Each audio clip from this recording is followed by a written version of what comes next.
Bismillahirrahmanirrahim. Assalamualaikum warahmatullahi wabarakatuh.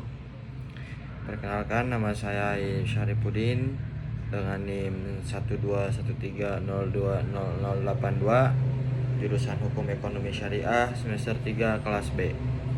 Di sini saya akan memenuhi tugas ujian akhir semester mata kuliah Politik Hukum Ekonomi Syariah. Yang pertama yaitu konsep politik hukum. Politik dan hukum merupakan satu kesatuan yang tidak dapat dipisahkan, sebab hukum sendiri adalah produk dari adanya aktivitas politik hukum. Secara garis besar, politik hukum dapat diartikan sebagai sebuah aktivitas penetapan sebuah hukum yang dilakukan oleh lembaga legislatif dan eksekutif. Politik hukum hadir dengan tujuan untuk mewujudkan cita-cita sebuah hukum serta menghasilkan hukum yang ideal. Adapun ruang lingkup atau yang menjadi bahasan dalam politik hukum diantaranya nilai-nilai dan aspirasi perumusan nilai, di mana aspirasi masyarakat harus bersinergi. Penyelenggara politik hukum, peraturan perundang-undangan, faktor-faktor politik hukum, serta pelaksanaan politik hukum, sedangkan batasan politik hukum terdiri dari ruang gerak politik hukum suatu negara atau tergantung tingkatan hukum pada suatu negara. Politik hukum, kekuasaan, dan warga masyarakat atau aspirasi, lembaga-lembaga yang berwenang atau legislatif dan eksekutif. Politik hukum merupakan satu bahasan yang luas, maka dari itu terdapat beberapa ilmu yang menunjang terlaksananya politik hukum. Di antaranya yaitu 1. Ilmu hukum, yang kedua tata negara, yang ketiga hukum administrasi negara, yang keempat ilmu politik, dan yang kelima ilmu ekonomi.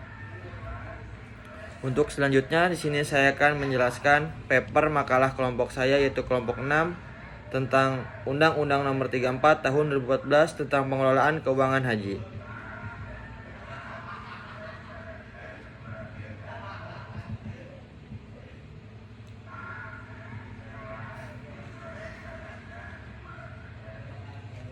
Sistem pengelolaan keuangan haji diatur dalam Undang-Undang Nomor 34 Tahun 2014. Dalam bab 1 pasal 1 dijelaskan bahwa keuangan haji adalah semua hak dan kewajiban pemerintah yang dapat dinilai dengan uang terkait dengan penyelenggaraan ibadah haji serta semua kekayaan dalam bentuk uang atau barang yang dapat dinilai dengan uang sebagai akibat pelaksanaan hak dan kewajiban tersebut, baik yang bersumber dari para jamaah haji maupun sumber lain yang sah dan tidak mengikat. Haji merupakan salah satu kewajiban bagi umat muslim bagi yang mampu. Sadar akan hal ini, banyak umat muslim di Indonesia berbondong-bondong untuk melaksanakan hal ini menjadi kegembiraan sekaligus tantangan. Kuota haji reguler sebanyak 204.000 jamaah, sedangkan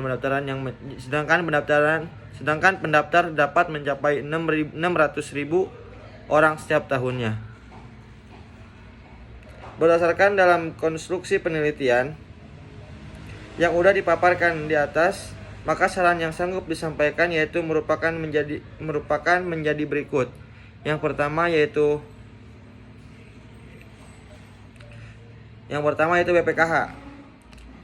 Indonesia selalu menjalin koordinasi baik menggunakan Kementerian Agama terkait pengeluaran dan penerimaan dana lantaran sangat erat berhubungan dengan kasus penyelenggaraan ibadah haji. Yang kedua yaitu meningkatkan terus taktik investasi yang sudah disusun dan pada realisasikan menggunakan aforisma, baik buat investasi dalam surat berharga juga investasi langsung seperti emas dan lainnya yang cakupannya lebih luas.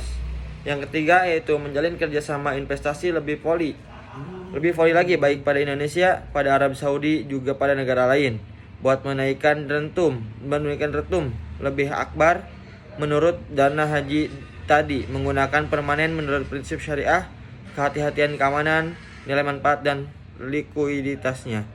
Mungkin hanya ini saja, kurang lebihnya saya mohon maaf.